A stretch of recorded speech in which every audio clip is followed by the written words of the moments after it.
1971 সালে যারা ধর্মের বিভাজনের নাম দিয়ে হিন্দু মুসলমান খ্রিস্টানদেরকে হত্যা করেছিল, সেই রাজাকার আল বদরের দোসরেরা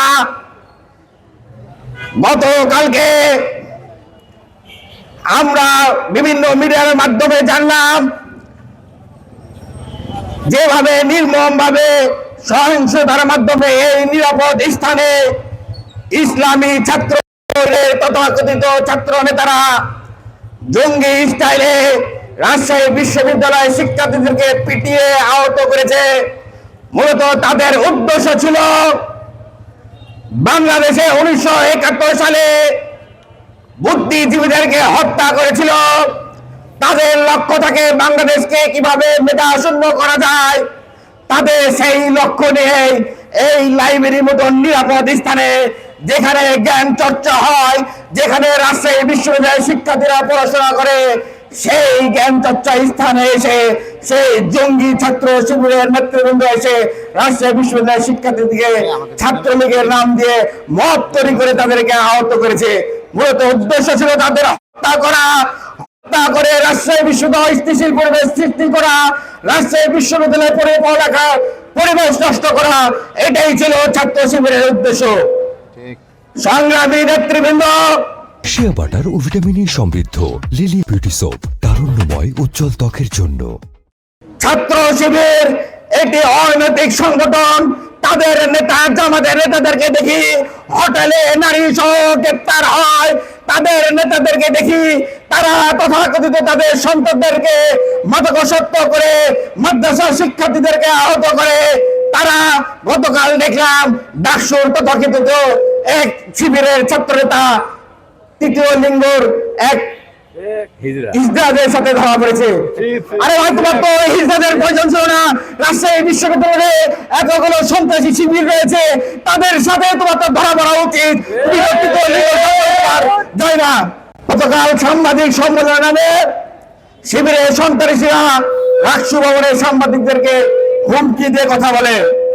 আমরা স্মরণ করে দিতে চাই এবং সাংবাদিক বন্ধুদেরকে বলতে চাই, সেই শিবিরের সন্ত্রাসীদেরকে বলবেন 1971 সালে তাদেরকে বাংলাদেশের জনগণেরা পিঠে লাথি মেরে, পাছায় লাথি মেরে পাকিস্তানে নিক্ষেপ করেছিল।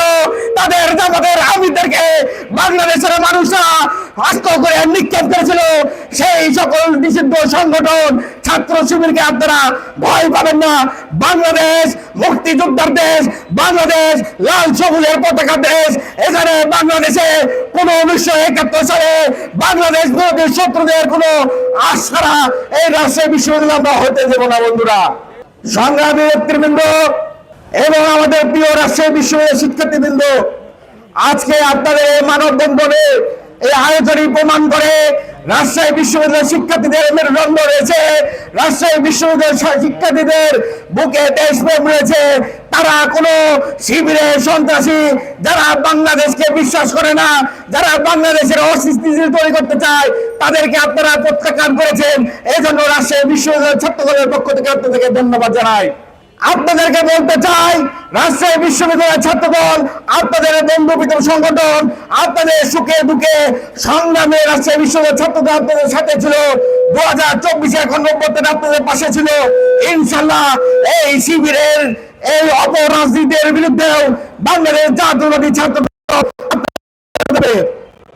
দ্বিতীয় কর্তা হিসেবে বলতে চাই, রাজশাহী বিশ্ববিদ্যালয়ের সাংবাদিকদেরকে যেভাবে হুমকি দিচ্ছে, আমরা বিগত সময় দেখেছি ডেইলি স্টার থেকে প্রথম স্টারে যেভাবে জঙ্গিরা হামলা করেছিল, আবারও তারা হামলা ষড়যন্ত্র করবে। তাই সাংবাদিক ভাইদেরকে বলবো, আপনারা সচেতন থাকবেন এবং সতর্ক থাকবেন। কোন প্রকারের যদি আশঙ্কা দেখেন, আপনারা বাংলাদেশের আইনের দ্বারগোড়ায় উপস্থিত হয়ে বাংলাদেশের আইন নিয়ে আপনারা দাঁড়াবেন।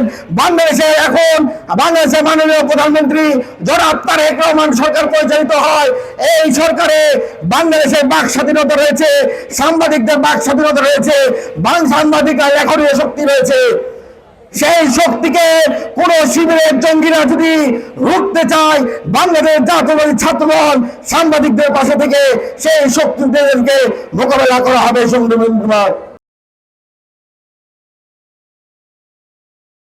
শিয়া বাটার ও ভিটামিন ই সমৃদ্ধ লিলি বিউটি সোপ, তারুণ্যময় উজ্জ্বল ত্বকের জন্য।